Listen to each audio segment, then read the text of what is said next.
Being a leader is tough stuff. You may be one already, or you're going to become one real soon. I believe in you, by the way. Not only do you got to walk the walk, you also have to talk the talk. You have to embody leadership in how you talk every single day. I'll teach you how to do that in just 3 quick steps.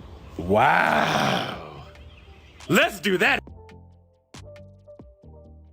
Number 1, never say never. Just say not right now. If someone asks you the question, would you ever compromise safety to make an extra buck? I hope the answer to that is never. So this isn't about that. This is just about opportunities. Non-problematic stuff here, guys. All right, let's talk an example here. Let's say hypothetically you run one of the best restaurants in your city and everyone's always on your case about starting to do takeout and delivery and branch out from just dine-in.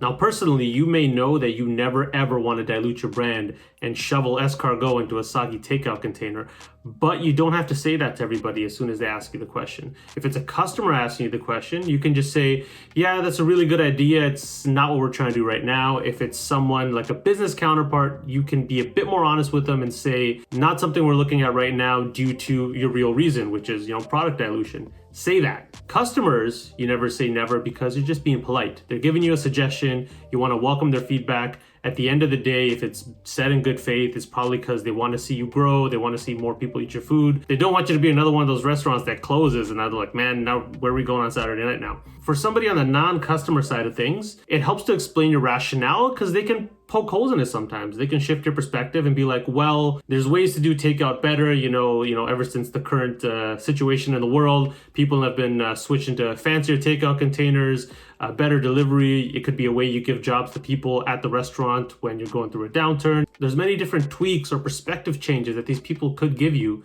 to turn that into a reality. And it also leaves you as a leader open to change, open to new perspectives. The other thing it does is it continually frames things in your mind in terms of quantifying your roadblocks or your constraints.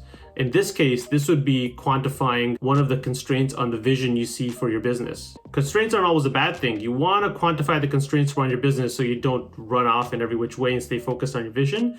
But if you understand what's stopping you from doing something, you can then understand when a new variable comes in, changes the equation, all of a sudden what felt like a constant becomes a variable. I've seen it happen all the time. The key point of this is to keep doors open. You never know who's going to walk through them. It could be the Kool-Aid man. Oh yeah!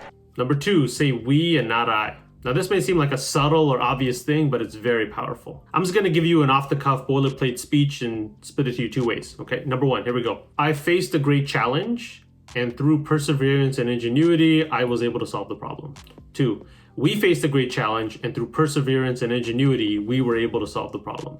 Now the first problem may seem like a David versus Goliath thing, and you're beating the odds, but this is a story that frames you as the protagonist and you as the center of the journey here. If your business is only you and no one has ever helped you out with a single dime, maybe you could flip it this way. But most of us, if you even have one employee, somebody's helped you out along the way. If you don't have an employee, someone's giving you seed money. Your mother may have given you $100 to buy your first blazer or something. Even if the only person who's ever helped you out is a part-time editor from India on Fiverr, you can still say we. When you say we instead of I, it shifts things from being a solo quest to a collective journey. And it takes a spotlight off of yourself and puts it onto your team, which is a good thing to do. That leads me into point number 3, which is share the credit and take the blame. If accolades come out of something that your team has done, share the credit. Tell them, I couldn't have done it without person X or person Y. If there's a big snowball of unmentionable stuff coming down the hill, stand in front of it. Take the blame versus anybody else on your team. Important to clarify, it's up to you to take the blame and responsibility, but it should be up to your team to find a solution with you. A good book that goes more into this mentality is Extreme Ownership by Jocko Willink. Give it a read, I'll leave a link down below. If you continually frame things in this way, your team will know that they have a leeway to take risks, and it's your neck on the line above everybody else. Also, they know that they will get accolades if they succeed at something, and this isn't just your story and they're your puppets to puppet around. Puppet around? Yeah, something like that. They need to know that someone has their back and someone has accountability over everything so they can take that existential fear out of their minds and focus on the task at hand. So putting this all together, what is this really about? Well, there's a moral to this story. I'm being sneaky here. See, I think being a leader is not about you, it's about the team. Aww. Being a good leader is almost like being a service provider for your team.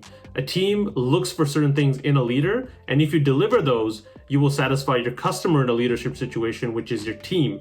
You need to provide things like direction, accountability, support, And in return, they're gonna help you accomplish your wildest dreams because they're invested in the journey now. They like you. If you want more content on leadership, hit the subscribe button down below and I'll see you next time. Peace.